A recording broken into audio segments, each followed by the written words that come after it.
რომ ამ გზაზე ვიდეო ვნახეთ, სადაც ახალგაზრდა გოგონა შეურაცხყოფას აყენებდა მოხუც ქალბატონს იმის გამო, რომ ამ ქალბატონმა შენიშვნა მიცვა მას ჩაცმულობაზე საზოგადოებრივ ტრანსპორტში. შენიშვნას რატომ აძლევ? უცნობი ადამიანი შენიშვნას რატომ აძლევ? როგორ მედო ფეხები და რატომ იყურე ფეხებზე ამ ხელასახე მაქვს? ხოდა გაიხედე იგი დახარაბუნება. რატო უნდა შემოხედო?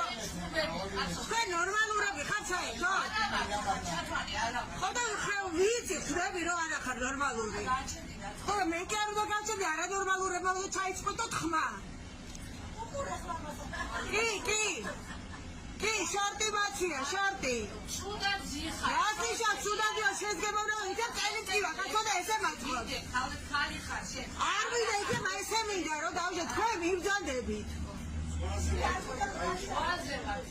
რა ზღვაზე ვარ შარტი მაცია ნორმალური თუ ხარ შენ? არა. ეს ლალი დეიდები ხო აღარ დაინიამ საქართველოში. ეს ძველი ბებერი ბოზები. ასე ხტირაპოდა. შენ რას ფიქრობ ამაზე?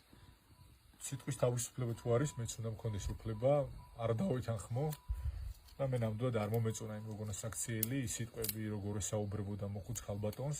მე ვფიქრობ, რომ ამ ქალბატონმა საკმაოდ რბილად მისცა შენიშვნა და მეც მივცემდი ალბათ შენიშვნას, იმიტომ რომ მე მაგალითად არ მინდა, რომ ჩემო ბავშვმა დაინახოს ეს ყველაფერი და მეც არ მომეწონებოდა და ნეგატიურად მივიღებდი ამ ყველაფერს.